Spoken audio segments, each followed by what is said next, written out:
అందరికీ నమస్కారం. తాజాగా నిన్న అసెంబ్లీ సమావేశాలు ప్రారంభమయ్యాయి. అటు శాసనసభలో కావచ్చు, శాసన మండలిలో కావచ్చు సమావేశాలను అయితే ప్రారంభించారు.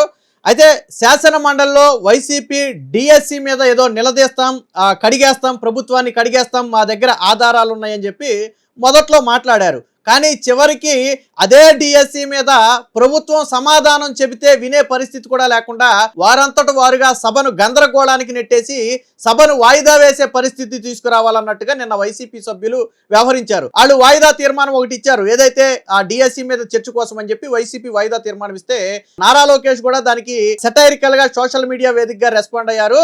సో ఎలా స్కిప్ చేయాలో వీళ్ళని చూసిన తర్వాతే తెలుస్తుంది అని చెప్పి చెప్పడమే కాకుండా నిన్న ఒక సవాల్ విసిరారు. సభలోనైనా సరే బయటనైనా సరే డిఎస్సి మీద చర్చకు నేను సిద్ధం, విత్ ప్రూఫ్స్ తో నేను సిద్ధంగా ఉన్నాను. మీరు సభకు వచ్చి మాట్లాడినా సరే, లేదు మీరు సభకు రాలేం మేము పారిపోతామంటే సభ బయటనైనా సరే డిఎస్సి మీద చర్చించేందుకు నేను సిద్ధంగా ఉన్నాము.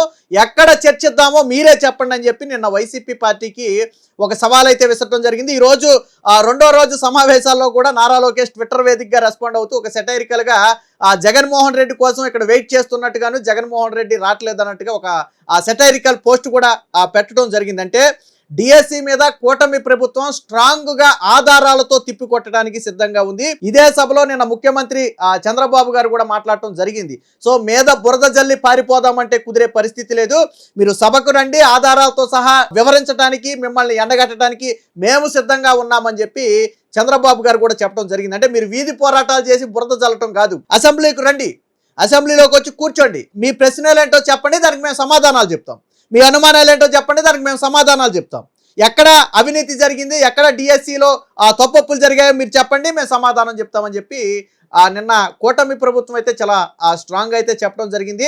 ఒక రకంగా శాసన మండలిలో కూడా అసలు చర్చ పక్కదారి పట్టి మాటల యుద్ధం, అటు బొత్స సత్యనారాయణకి ఇటు అచ్చెన్నాయుడికి మధ్య మాటల యుద్ధం కూడా మధ్యలో జరిగినటువంటి పరిస్థితి. అంటే మొత్తంగా నిన్న మొన్నటి వరకు డిఎస్సిలో ఆధారాలు ఉన్నాయి అని వైసీపీ చెప్పిందంతా కూడా ఉత్తి బూటకమే. నేను గతంలో కూడా మీకు చెప్పా, ఆధారాలుంటే వీళ్ళు ఢిల్లీలో గల్లీలో కాదు పోరాడాల్సింది, కోర్టులో పోరాడాలి.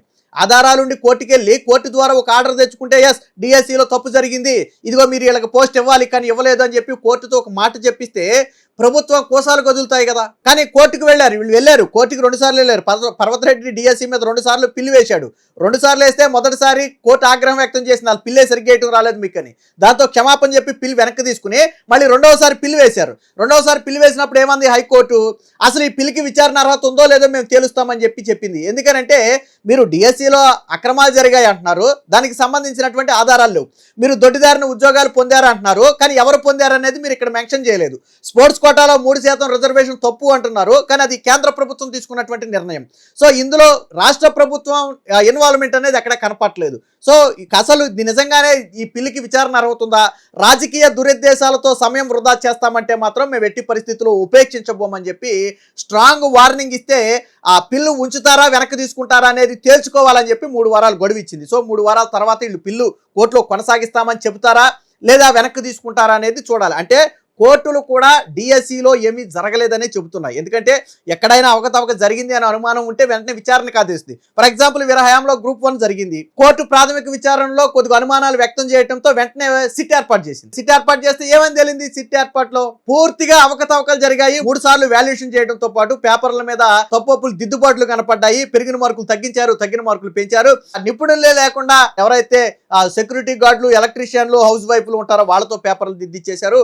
సీసీ కెమెరాలు లేకుండా, ఎటువంటి అనుమతులు లేకుండా 84 రోజుల పాటు హాయిలాండ్లో పేపర్లు పెట్టారని చెప్పి అనేక అవకతవకలు బయటకు వచ్చాయి. సో అలాగే ఒకవేళ ఇందులో కూడా ఏదైనా తప్పు జరిగిందని భావిస్తే కోర్టు వెంటనే విచారణకు ఆదేశిస్తుంది. కోర్టుకి ఏమి రాజకీయాలతో పని లేదు కదా, ఈ పార్టీ ఉందా ఆ పార్టీ ఉందా అన్ని సంబంధం లేదు కదా. కానీ అసలు కోర్టు వీళ్ళు వేసిన పిల్లు తీసుకోవడానికే ఆసక్తి వ్యక్తం చేయాలి. ఎందుకని వీళ్ళు చేసే ఆరోపణలకు ఏది కూడా ఆధారం లేదు. ఆరోపణలు వేరు, ఆధారాలు చూపి ప్రశ్నించడం వేరు. నీట్ ఎగ్జామ్ ఉంది, దానికి ఆధారాలు ఉన్నాయి, ప్రభుత్వం అంగీకరించింది, దాని మీద ఎంక్వైరీ వేసింది, అరెస్ట్ చేశారు, కోర్టు ఇన్వాల్వ్ అయింది, మళ్ళీ రీ ఎగ్జామ్ కండక్ట్ చేశారు. ఇక్కడ డిఎస్సికి వచ్చేటప్పటికి టెట్ జరిగినప్పుడు ఎవరు మాట్లాడలేదు, డిఎస్సి ఎగ్జామ్ జరిగినప్పుడు ఎవరు మాట్లాడలేదు, ఫలితాలప్పుడు ఎవరు మాట్లాడలేదు, వాళ్ళకు పోస్టింగ్ ఇచ్చినప్పుడు ఎవరు మాట్లాడలేదు, ఉద్యోగాల్లో జాయిన్ అయిన 6 నెలల తర్వాత అదిగో డిఎస్సిలో అవినీతి జరిగింది, స్కామ్ జరిగిందని చెప్పి బయటకు వచ్చారు. కానీ వాస్తవానికి నిజంగా వైసీపీ దగ్గర ఆధారాలు ఉంటే, ఆధారాలు పట్టుకుని మీరు అసెంబ్లీకి వెళ్ళి కూర్చుంటే అప్పుడు ప్రభుత్వ సమర్థత ఏంటి, వైసీపీ సమర్థత ఏంటి, ఎవరి మాటలు ఎలా ఉన్నాయి, ఎవరు ఆధారాలతో మాట్లాడుతున్నారు అనేది రాష్ట్ర ప్రజలందరూ కూడా చూస్తారు. కానీ వైసీపీ మాత్రం ఇక్కడ శాసనసభకు వెళ్ళదు. దానికి రెండు రీజన్స్. ఒకటి, డిఎస్సి మీద ఆధారాలు లేవని వీళ్ళకి తెలుసు. రెండోది, గ్రూప్ 1 మీద ప్రభుత్వం పట్టుకుంటే వీళ్ళు సమాధానం చెప్పాలి. గ్రూప్ 1 మీద ఇప్పుడు జగన్మోహన్ రెడ్డి చేసింది ఆరోపణ, కానీ గ్రూప్ 1 మీద ఆరోపణలు కదా, ఆధారాలు. సిట్ రిపోర్ట్ అది హైకోర్టు చేతిలో ఉన్నది. సిట్ రిపోర్టు అది రాజకీయ ఆరోపణలు కాదు. కానీ జగన్ చేస్తున్నది రాజకీయ ఆరోపణ. ఎందుకంటే దేనికి ఆధారం లేదు. అసలు వీళ్ళు కొన్ని ప్రశ్నలు లేవనెత్తారు. ఇదిగో ఈ వ్యక్తికి ఉద్యోగం ఎందుకు రాలేదు, ఈ వ్యక్తికి ఉద్యోగం ఎందుకు రాలేదని జగన్మోహన్ రెడ్డి కొన్ని ప్రశ్నలు లేవనెత్తాడు. ఆ ప్రశ్నలకు సమాధానం ప్రభుత్వం ఆల్రెడీ ఇచ్చింది. ఎందుకు జగన్మోహన్ రెడ్డి వీళ్ళకు ఉద్యోగం రాలేదు అని అడిగితే ఎందుకు రాలేదో ప్రభుత్వం ఆన్సర్ ఇచ్చింది. అది స్పోర్ట్స్ కోటా అభ్యర్థులు కావచ్చు, జనరల్ సబ్జెక్ట్ పర్సన్స్ కావచ్చు, ఎవరికైనా ఇచ్చింది. అసెంబ్లీలో మాత్రం చర్చకు మాత్రం ససేమిరా, శాసన మండలిలో మాత్రం చర్చకు తీర్మానం ఇచ్చారు. సరే, దాని మీద ఎంతవరకు మాట్లాడతారో, వాస్తవానికి ఆ తీర్మానాన్ని తిరస్కరించారు. చైర్మన్ కూడా ఆళ్ళ పార్టీకి చెందినటువంటి వ్యక్తే. సరే, చైర్మన్ అయిన తర్వాత రాజకీయాలతో సంబంధం లేదనుకోండి, బట్ జగన్మోహన్ రెడ్డి ఇప్పుడు శాసన మండలి చైర్మన్ గా ఉన్నటువంటి వ్యక్తి, గతంలో వైసీపీ పార్టీకి చెందినటువంటి వ్యక్తి. ఆ వ్యక్తినే జగన్మోహన్ రెడ్డి చైర్మన్ గా పెట్టుకున్నారు. అది అందరికీ తెలిసిన విషయమే. కాబట్టి వాళ్ళ చైర్మన్ అంటే వైసీపీ పార్టీకి చెందిన వ్యక్తి దాన్ని వాయిదా తీర్మానాన్ని కూడా తిరస్కరించడం జరిగింది. ఇందులో ప్రభుత్వ పాత్ర ఏం లేదు. అది చైర్మన్ ఇష్టం. లేదు, శాసనసభలో చర్చిద్దామంటారా, లోకేష్ రెడీగా ఉన్నామని ఆల్రెడీ చెప్పాడు. డిఎస్సి మీద చర్చకు మేము సిద్ధమని చెప్పారు శాసనసభలో. వీళ్ళు శాసనసభలో చర్చించవచ్చు, కానీ శాసనసభకు మాత్రం వీళ్ళు వెళ్ళరు. ఎందుకు వెళ్ళరంటే, నేను చెప్పినట్టుగా డిఎస్సి మీద ఆధారాలు లేవు, గ్రూప్ 1 మీద నిలదీస్తే వీళ్ళ దగ్గర సమాధానం ఉండదు. ఈ రెండు కారణాలతో వెళ్ళట్లా. కానీ అసెంబ్లీలో వీళ్ళ డొల్లతనం మాత్రం పూర్తిగా బయటపడింది. వైసీపీ కేవలం గల్లీ పోరాటాలు చేయటమే తప్ప వాళ్ళ దగ్గర ఆధారాలు లేవు. ఒక్క ఆధారం ఉన్నా ఇటు అసెంబ్లీలో గానీ అటు హైకోర్టులో గానీ ఎక్కడైనా సరే ప్రభుత్వాన్ని నిలదీయొచ్చు. హైకోర్టు కూడా మంచి ఛాన్స్, అలాగే అసెంబ్లీ కూడా మంచి ఛాన్స్. బట్ ఈ రెండు చోట్ల కూడా లేదు. సో దీని మీద చంద్రబాబు గారు కూడా నిన్న మాట్లాడుతూ కొన్ని వ్యాఖ్యలు అయితే చేశారు. మెగా డిఎస్సి పై బురద జల్లి పారిపోతున్న వైకాపా, సభకు వస్తే అడ్డంగా దొరికిపోయేవాళ్ళు, పత్రాలన్నిటినీ చూపి వారిని ఎండగట్టేవాడిని, ఒడిశా నుంచి రోజు కూలీలను తీసుకొచ్చి నకిలీ పోరాటాలు చేస్తున్నారని చెప్పి చెప్పడం జరిగింది. ఒక రాజకీయ పార్టీ తరపున ఎన్నికైన ఎమ్మెల్యేలు 2 ఏళ్లుగా అసెంబ్లీకి రాకపోవడం మొదటిసారిగా చూస్తున్నా, మళ్ళీ జీతాలు కూడా తీసుకుంటున్నారు. పైగా వీళ్ళకి బయట ప్రివిలేజ్ అధికారాలు కూడా కావాలని అడుగుతున్నారు. వీళ్ళు మాత్రం అసెంబ్లీకి వచ్చి ప్రజా సమస్యల మీద పోరాటం చేయరు. నా రాజకీయ జీవితంలోనే ఇలాంటి వ్యక్తులను ఎక్కడ చూడలేదని చెప్పి చంద్రబాబు గారు కూడా చెప్పడం జరిగింది. ఇక లోకేష్ కూడా సవాల్ విసిరాడు. సభలోనైనా బయటైనా చర్చకు సిద్ధం, గొడ్డల పార్టీ అధ్యక్షుడికి ఇదే నా ఛాలెంజ్.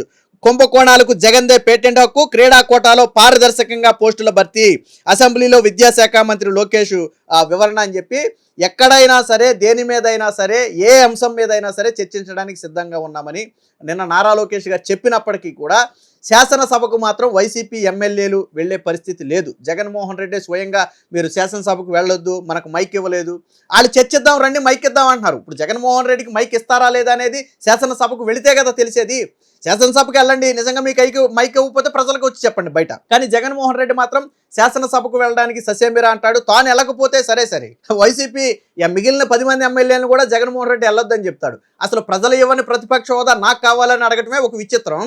దాన్ని అడ్డం పెట్టుకుని ఈ 10 మందిని కూడా అసెంబ్లీకి వెళ్ళొద్దంటాం మరొక విచిత్రం. ఇందా చంద్రబాబు గారు చెప్పినట్టుగా 2-2.5 ఏళ్ల పాటు ఇప్పుడు ఒక ఎమ్మెల్యే ఉన్నటువంటి పార్టీలు గత అనేక ఉన్నాయి. సిపిఐ సిపిఎంలు కూడా గతంలో ఒక్కొక్క ఎమ్మెల్యే 2 ఎమ్మెల్యే ఉండే. అంతెందుకు మొన్న 2019-24 మధ్య జనసేనకి ఒక ఎమ్మెల్యే ఉండే పంపారు కదా, ఒక ఎమ్మెల్యేని అసెంబ్లీకి పంపారు కదా. తర్వాత ఆయన వైసీపీకి తిరిగాడు, అది వేరే విషయం. బట్ మొదట్లో అయితే జనసేన అసెంబ్లీకి పంపింది కదా, వాళ్ళ ఎమ్మెల్యే పంపింది కదా. వాళ్ళ తరపున జనసేన తరపున మొదట్లో ఆయన గొంతు వినిపించాడు కదా ప్రభుత్వానికి. మరి వీళ్ళు 10 మంది ఉన్నారు కదా, అక్కడ జనసేన ఒక ఎమ్మెల్యే ఉంటేనే గతంలో పంపింది. వీళ్ళు ఇక్కడ 10 మంది ఉన్నారు కదా, జగన్మోహన్ రెడ్డితో కలిపి 11 మంది ఉన్నారు కదా. వీళ్ళు ఎందుకు వెళ్ళట్లేదంటే అసెంబ్లీలో మాట్లాడితే దొరికిపోతాం. అసెంబ్లీ అసలు చర్చించాల్సిందే అసెంబ్లీ సమావేశాలు అనేది ఒక ఆయుపట్టు. వీళ్ళ దగ్గర ఆధారాలు ఉంటాయి, పోనీ ఆధారాలు అని అన్నారు వీళ్ళు. ఈ ఆధారాలు పట్టుకునే వాళ్ళంటే వెళ్ళట్లేదు. అంటే ఇప్పటి వరకు డిఎస్సి మీద వీళ్ళు చేసిందంతా కూడా కేవలం డొల్ల ప్రచారము, ఫేక్ ప్రచారము, కేవలం నిందలు మోపే ప్రచారమే తప్ప వైసీపీ దగ్గర ఎటువంటి ఆధారం లేదు. ఇదిగో పలానా వ్యక్తికి ఎందుకు ఉద్యోగం రాలేదు, ఆ వ్యక్తికి వచ్చిన మార్కులు ఇవి, ఆ వ్యక్తికి వచ్చిన ర్యాంకు ఇది, ఎందుకు రాలేదు అని అడిగితే దానికి గన ప్రభుత్వం స్పష్టమైన సమాధానం ఇవ్వకపోతే అప్పుడు ప్రభుత్వం ఇరకాటంలో పడద్ది. అసలు వీళ్ళు ఎవరి గురించి అడిగే పరిస్థితి లేదు అసెంబ్లీకి. అంటే కేవలం రాజకీయ ఆరోపణలతో పబ్బం గడిపే ప్రయత్నం చేశారు. అసెంబ్లీ సమావేశాలకు రావాలని లోకేష్ సవాల్ విసిరిన, చర్చించడానికి నేను సిద్ధంగా ఉన్నాను, జగన్మోహన్ రెడ్డిని రమ్మని సవాల్ విసిరిన, వాళ్ళెవరూ కూడా స్పందించకపోవటం అనేది వైసీపీ విధానానికి అర్థం పడుతుంది. మొత్తంగా ఆ డిఎస్సి మీద వైసీపీ డొల్లతనం అనేది నిన్న అసెంబ్లీ శాసన మండలి సాక్షిగా బయటపడింది అనేది ఇప్పుడు బయట జరుగుతున్నటువంటి ప్రచారం. సో అసెంబ్లీలో చర్చకు వెళ్ళకపోవడాన్ని మీరు ఎలా చూస్తున్నారు, అలాగే వీడియో ఎలా ఉందనేది కామెంట్ రూపంలో తెలియజేయండి.